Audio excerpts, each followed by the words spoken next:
Hi everyone, it's Don and I hope you're having a fantastic day. Well, there's still an awful lot of uncertainty in the world, so much uncertainty going on that one cruise line said, you know what? We got to cancel a whole bunch of cruises next year.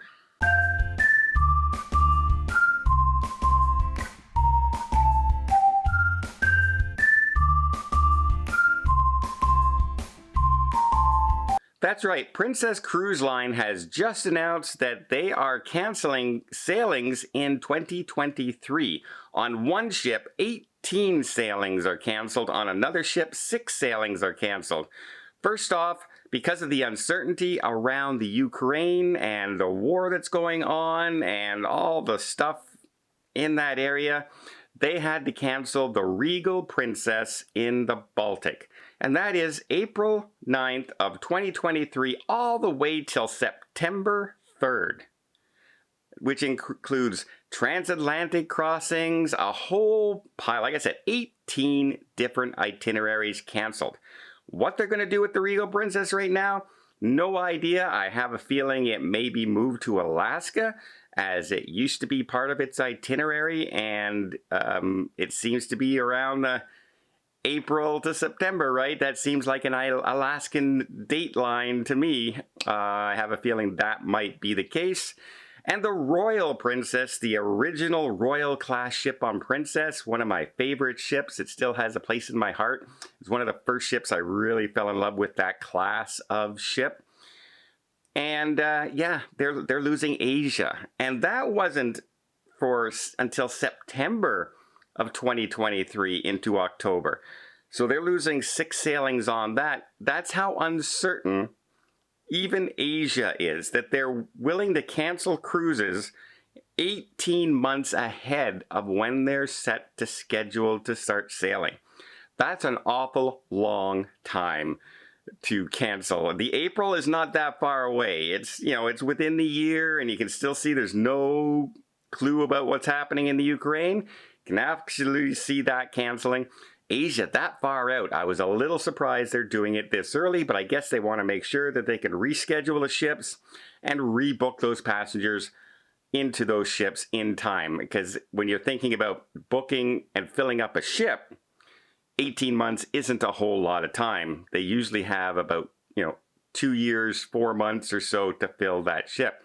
Now, question begins, what is the compensation if you're one of the people who happen to have your cruise canceled? And it's a kind of a curious one to me. I don't understand the compensation. You can. They have 2 options for you. One option is you can opt for 100% future cruise credit, which you have all the way up until the end of 2024 to use.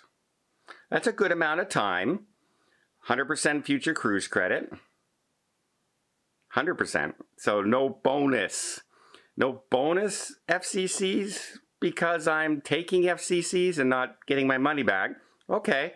Well, what's the second option, Don? Well, the second option is 100% refund of the money you've paid. Now, I said, okay, well, there must be another bonus, right?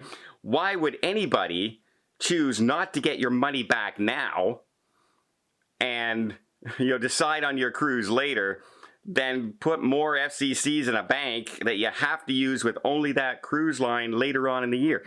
I don't know why that would make sense if I'm not getting anything extra for that. But I looked, and the only thing extra is that if you book a cruise by the end of 2023, you will get a 10% discount on that cruise 15 days or under. So you can't book a world cruise and get that 10% discount. But that goes for both options. Whether you take the FCCs or you take the 100% future money back, like refund, you get it all back. Why would you not take your money back? There's only one scenario that I can think of where I would not take my money back now, so it's in my hand, as opposed to them keeping it until I want to use them. And I still have a deadline of when I have to use them. And that would be if you happen to, say, book this cruise a long time in advance, like 2.5 years in advance. And during that time, your credit card that you used has expired. Because the cruise lines, by law, have to try and refund the card that you used. So if your card has expired, they try and send that money to the card no longer exists, they send that money back to the cruise line, and then the cruise line tries to reach out to you to find out how to pay you back. And usually it's by check, and they mail it to you. So that's a whole process in itself that you should avoid at all costs. Absolutely all costs. Whenever I book a cruise, I'm using my card with the longest date out there, so I know that doesn't happen. That's a little secret trick that not everybody knows.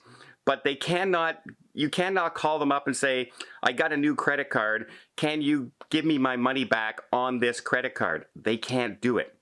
By law, they have to put it back on the original card. This stops a lot of possible fraud, a lot of scammers who call in and say, yes, I want to cancel my cruise, but give me my refund on this card. You see, if they can break in and find out your name and your address and your sailing, they can cancel on you. You wouldn't know about it, and they get their money back on their card, and then they cash it out. Like it would be a very easy thing for scammers to do. So that's why they don't do it. It goes back to your card. That's the only reason I could see for wanting to take FCCs. Why would you not want your money back in hand? Because you're still getting that 10% discount. Now, if the 10% discount was only for people who took the option for the future cruise credits, then I could understand. But it's not. It's for both. I don't understand. Now, the good thing about this cancellation is that it is fairly far away, right? It is 10 months away, the earliest sailing that was canceled. So almost a full year. You have time. You probably haven't booked your airfare yet. You probably haven't booked your hotels yet. So you probably have a lot of time to make your changes and make arrangements. Far better than them coming up a week before your cruise and saying, yeah, we can't go, guys. You're canceled. Because by then, everything has been booked. So, yeah, disappointing if you were hoping to sail the Baltic, hoping to sail Asia on the Royal Princess. By the way, my friend Natalie, cruise director Natalie, who you see on the intros of my videos all the time, she is back on the Royal. She's the cruise director on board, and she messaged me saying, I'm back on the ship. She had a very, very short vacation, and I'm already scheduled going, well, when can I get on that ship to see her? I have no idea. I have so many cruises booked, I don't know when I can fit it into my schedule anymore, but we'll see what happens. But there you go. 2 ships canceling a year in advance over a year in advance in some cases, and kind of a weird compensation. Kind of a weird compensation, like I said. Oh, by the way, if you want your full refund, there's a form you have to fill out on the cruise line site. So go to the website, there's a click cancel cruises, find your cruise, and there's a form you fill out, and it has to be filled in by July 15th. Otherwise, you're getting those future cruise credits. So I hope you're watching this video, or I hope you're checking your email, because that's how they're going to let you know. I don't know why they didn't just refund everybody. If it's 100% and there's no extra bonus offer, just send everybody their money back. I don't understand. It's a weird compensation. It just is. What do you guys think? Do you think it's a weird one? I do.